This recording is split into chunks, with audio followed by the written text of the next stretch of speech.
Morning time stories. మావయ్యకు బుద్ధి చెప్పిన కోడలు. అది నందిపాడు అనే గ్రామం. ఆ గ్రామంలో రత్తమ్మ, వీరయ్య నివాసముంటున్నారు. వీరయ్య బద్ధకస్తుడు. వీరికి ప్రవీణ్ అనే కుమారుడు, సీత అనే కోడలుంది. అత్తమ్మ తన కోడల్ని చాలా ప్రేమగా చూసుకునేది. ప్రవీణ్ పుచ్చకాయల వ్యాపారం చేస్తూ ఉండేవాడు. ఆ వ్యాపారానికి సీత కూడా తోడుగా ఉండేది. అది వేసవికాలం కావటంతో పుచ్చకాయల వ్యాపారం బాగా జరుగుతూ ఉండేది. వీరయ్య, రత్తమ్మ వయసు మళ్లిన వారు కావున ఇంట్లోనే ఉండేవారు. రోజువారీలాగే సీతా, ప్రవీణ్ తమ వ్యాపారానికి వెళ్లిపోతారు. వీరయ్య, రత్తమ్మ భోజనం చేసి అలా కూర్చొని ఇలా మాట్లాడుకుంటూ ఉంటారు. ఏంటండే, ఊరికే కూర్చొని ఉండకపోతే ఏదైనా మీకు దోచిన పని చేయొచ్చు గదా. అబ్బాయి కోడలు కష్టపడుతుంటే తీరిగ్గా కూర్చొని తింటున్నామిద్దరం. తినే ఆ ముద్ద కూడా నాకు దిగడం లేదు. దిగకపోతే మింగడం మానే. నువ్వు నీ పిచ్చి మాటలు ఎన్నైనా చెప్తావు. ఇన్ని సంవత్సరాలు కష్టపడి వారిని సాది ఒక కుటుంబాన్ని చూశాం. ఇక సరిపోలేదా? చచ్చేంత వరకు కష్టపడాలా ఏంటి? ఏమండి, మీరు ఏం చేయనక్కర్లేదు గాని కాంగా ఉండండి. కండ గరగొద్దు, తిన్నదరగొద్దంటే ఎలా అండి? అయినా మీరేంటండి ఇంటి వెనుక ఇండియా మొత్తం ఉండాలనుకుంటారు? మీకో దండం అంటూ లేచి గదిలోకి వెళ్లిపోతుంది. ఇంతలో తన ఇంటి పక్కనున్న సూరయ్య వస్తాడు. వీరయ్య ఏమీ పట్టనట్టు నాచూకా కూర్చొని ఉంటాడు. ఏమోయ్ వీరయ్య, ఏంటి సంగతులు? ఏదో తీరిగ్గా ఆలోచిస్తున్నావేంది? ఆ మూడో ప్రపంచ యుద్ధాన్ని నేను ముందుండి నడిపించాలా లేక నిన్ను ముందుంచి నడిపించాలా అని ఆలోచిస్తున్నా. ఆలోచించు. ఎందుకు ఆలోచించవు? నీకేం నాయనా, మంచి కొడుకు, చక్కని కోడలు, వారు కష్టపడుతుంటే ఇంట్లో కూర్చుని తింటున్నావుగా. ఇంకెందుకు యుద్ధాల గురించి ఆలోచించవు? వీరయ్య ఆ మాటలని అస్సలు పట్టించుకోడు. ఆ రోజు సాయంకాలం అవుతుంది. సీత, ప్రవీణ్ చాలా కష్టపడి ఇంటికి తిరిగి వస్తారు. అత్తయ్య, కొంచెం టీ ఉంటే ఇస్తారా? తల పగిలిపోతుంది. రోజు ఎండలో వ్యాపారం చేయడం అంటే చాలా కష్టం అత్తయ్య. వచ్చారా అమ్మా? ఇప్పుడే తెస్తున్నాను. కాళ్ళు చేతులు గడుక్కొని రండి. నీకు అబ్బాయికి కలిపి ఇస్తాను. ఆ మాటలు వింటున్న వీరయ్యకు చాలా కోపం వస్తుంది. మీరు బయట కష్టపడి వస్తే నా భార్య మీకు సేవలు చేయాలా? సీతారతమ్మల మధ్య చిచ్చు పెట్టి వారిద్దరి మధ్య గొడవ తీసుకొచ్చి విడగొడతా అంటూ తన మనసులో అనుకుంటాడు. సీత, ప్రవీణ్లు రోజులాగానే వ్యాపారానికి వెళ్లిపోతారు. వీరయ్య, రత్తాలు టీవీ చూస్తూ ఉండగా రత్తమ్మతో వీరయ్య ఇలా అంటాడు. ఓసై పిచ్చి మామా, నీ కోడలు నిన్ను ఇంట్లో పని మనిషిని చేసి తాను వ్యాపారం చేస్తుంది. తాను వ్యాపారం చేసి వచ్చి అత్తయ్య టీ, అత్తయ్య భోజనం పెట్టు, అత్తయ్య స్నానానికి నీళ్లు పెట్టు అంటూ పెత్తనం చేస్తుంది. అది చూసి నా కడుపు తరక్కుపోతుంది రత్తమ్మా. కొడుకు, కోడలు కష్టపడుతున్నారే, వారికి ఏదైనా చేతనైన సాయం చేద్దామని లేదు గాని తీరిగ్గా తిని టీవీ చూస్తూ నా కోడల మీద నాకు చాడీలు చెబుతున్నారు. పని చేస్తే తప్పే ఉందండి. ఎండలో ఎంతో కష్టపడొస్తున్నారు. ఆ మాత్రం సహాయం కూడా చేయకపోతే ఎలా చెప్పండి? వాళ్లు సంపాదించిన సంపాదన బట్టే కదా మనం రోజూ తినుకుంటూ ఉండేది. వాళ్లు సంపాదించకపోతే మనం రోడ్డు మీద పడాల్సి వచ్చేది. అయినా ఈ కాలంలో పిల్లలు వారి పెళ్లిళ్లు కాగానే తల్లిదండ్రుల్ని వీధుల్లోకి వదిలేస్తున్నారు. వారితో పోలిస్తే మన కొడుకు, కోడలు బంగారం. నీకు నీ కోడలి మీద ఉన్న ప్రేమతో ఏం చెప్పినా పట్టించుకోవడం లేదు. చూస్తూ ఉండు, ఏదో ఒకరోజు నీకు మేకై కూర్చుంటుంది. చీకటి పడుతుంది. అంతలో వ్యాపారం ముగించుకొని సీత, ప్రవీణ్ ఇంట్లోకి వస్తారు. అది చూసి, రండమ్మా రండి, ఈరోజేంటి చాలా ఆలస్యమైంది? అవునమ్మా, ఈరోజు వ్యాపారం బాగా జరిగింది, అందుకే కాస్త ఆలస్యమైంది. కాసేపు విశ్రాంతి తీసుకోండి, ఆ లోపు నేను వంట చేసి పెడతాను అని వంట చేయటం మొదలు పెడుతుంది. అంతలో రత్తమ్మను పక్కింట్లో ఉన్న పంకజం పిలుస్తుంది. రత్తాలు, ఏం చేస్తున్నావే? నీతో ఒక పని పడింది, ఇలా రా అని అంటుంది. ఆ మాటలు విన్న రత్తమ్మ, వస్తున్నా పంకజం. సీత, కాస్త కూర చూడమ్మా, పంకజం పిలుస్తుంది, నేను వెంటనే వెళ్ళొస్తాను అని అంటుంది. ఆ మాటలు సీతకు వినిపించు, ఎందుకంటే తను ఆ సమయంలో నిద్రపోతూ ఉంటుంది. ఆ మాటలు టీవీ చూస్తున్న రంగయ్య మాత్రం వింటాడు. ఎలాగైనా ఇదే మంచి సమయమనుకొని వీరిద్దరి మధ్య ఎలాగైనా చిచ్చు పెట్టాలనుకొని వంటగదిలోకి వెళ్లి మంట పెద్దగా పెట్టి కూర మాడిపోయేలా చేస్తాడు. ఇంతలో పని ముగించుకొని రత్తమ్మ ఇంటికొచ్చేస్తుంది. వస్తూ వస్తూ వంటగది వైపు చూస్తుంది. వామ్మో, నా కూరంతా మాడిపోయింది అంటూ అరుస్తూ ఉండగా సీత వంటింట్లోకి వస్తుంది. ఏమైందత్తయ్య, అలా అరుస్తున్నారు? ఇంకేం కావాలమ్మా? చెప్పిన పని కూడా చేయడం చేత కావడం లేదా నీకు? వ్యాపారం చేస్తున్నానన్న పొగరా. ఒక్క నిమిషం బయటికి వెళ్ళానో లేదో కూర మొత్తం మాడిపోయింది. అసలు ఎల్లకుండా ఉండాల్సిందే. ఛీ, అసలు నీకు చెప్పడం నాదే బుద్ధి తక్కువ. రత్తమ్మ మాటల్ని పక్కనే ఉండి వింటున్న వీరయ్య తన మనసులో నవ్వుకుంటూ ఉంటాడు. అత్తయ్య, నన్ను క్షమించండి అత్తయ్య.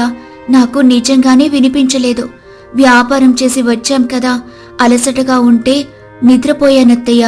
అంతలో కావాలని వీరయ్య, రత్తాలు, సీత వంటగదికి రావడం నేను చూశా. వ్యాపారం చేయాలి, వంట చూడాలంటూ కోపంతో కూర మాడిపోయేలా చేసింది. చూశావా రతాలు, మన కోడలికి ఎంత పొగరో? నేను చెప్తే నువ్వు నమ్మలేదు కదా. అవునండి, ఇప్పుడిప్పుడే నాకు కూడా తెలుస్తుంది. అదంతా గమనిస్తున్న సీత తన మనసులో ఇలా అనుకుంటుంది. మావయ్య, ఇదంతా మీ పనా?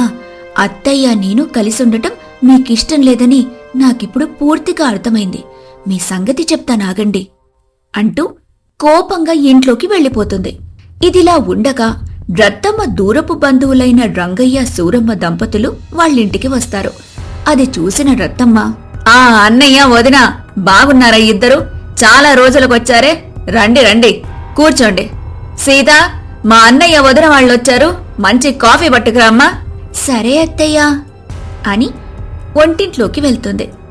వారికి కాఫీ కలుపుతూ మంచినీళ్లు ఇద్దామని ఫ్రిడ్జ్ దగ్గరికెళ్తుంది. అది గమనిస్తున్న వీరయ్య సీతకు కనిపించకుండా వంటగదిలోకొచ్చి ఆ కాఫీలో కారం పొడి కలిపి ఏమీ తెలియనట్టు వెళ్ళిపోతాడు. ఆ విషయం తెలియక సీత వచ్చిన వారికి కాఫీ ఇవ్వడానికి హాల్లోకి వెళ్తుంది. ఆంటీ, బాగున్నారా? అంకుల్, బాగున్నారా? కాఫీ తీసుకోండి అంటూ కాఫీ వాళ్ళకిస్తుంది. ఆ, బాగానే ఉన్నామమ్మా. నువ్వెలా ఉన్నావు? మీ పెళ్లికి రాలేకపోయాం, కాస్త పని ఉండటం వల్ల. అందుకే ఇప్పుడు చూడ్డానికొచ్చాం అంటూ కాఫీ తాగుతూ ఉండగా కారంగా ఉండటంతో కాఫీని విసిరి కొడుతుంది. అది చూసిన రత్తమ్మ, ఏమైంది వదినా? కాఫీని అలా పడేశారు? నోరేమైనా గాలిందా? ఏంటి వదిన కాలేది? మీ ఇంటికి మేము రావడం ఇష్టం లేకపోతే ముందే చెప్పాలి.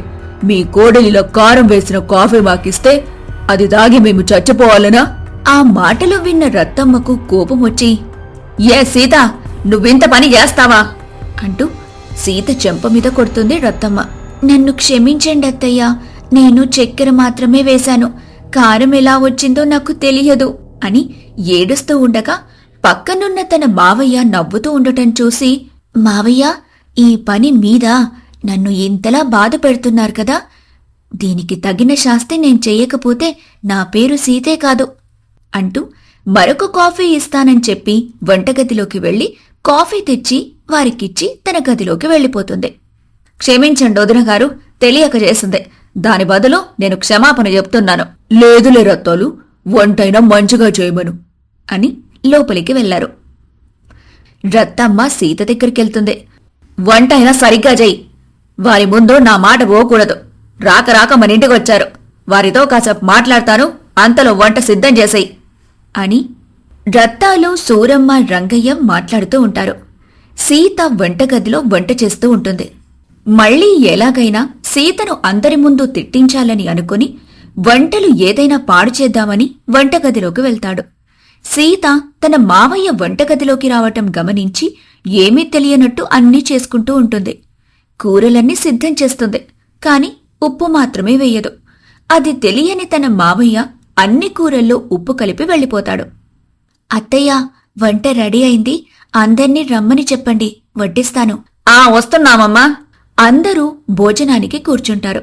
అందరూ భోజనం చేస్తారు. సూరమ్మ, రంగయ్యలు వంటలు చాలా బాగున్నాయంటూ మెచ్చుకుంటారు. అలా మెచ్చుకోవడం చూసి వీరయ్య ఆలోచనలో పడతాడు. అందరూ తినేసి చేతులు కడుక్కొని తమ గదిలోకి వెళ్లి విశ్రాంతి తీసుకుంటూ ఉండగా వీరయ్య మాత్రం ఆలోచిస్తూ ఉంటాడు. అదేంటి, కూరలన్నింట్లో ఉప్పు కలిపాను కదా, వీళ్ళేమో బాగుందంటున్నారు. నేను కూడా ఆ వంటనే తిన్నా, చాలా రుచిగా ఉంది. అసలేం జరుగుతుంది అని ఆలోచిస్తూ ఉండగా అంతలో కోడలు సీత అక్కడికి వస్తుంది.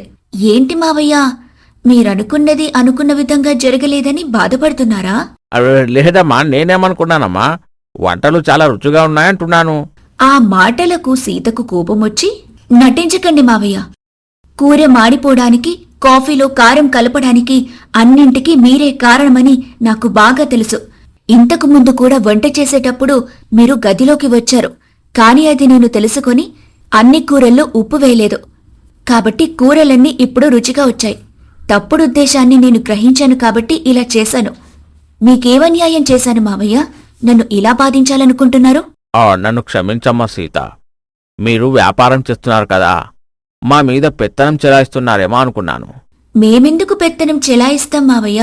మీరు నాకు తల్లిదండ్రి లాంటివారు. ఏదైనా మనం ఆలోచించే విధానం బట్టే ఉంటుంది మావయ్య. సీత అలా అనడంతో తాను చేసిన తప్పును తెలుసుకుని తనని క్షమించమని ఇంకెప్పుడూ అలా చేయనని అంటాడు. ఆ రోజు నుండి మావయ్య తన కోడల్ని కన్నబిడ్డలా చూసుకునేవాడు.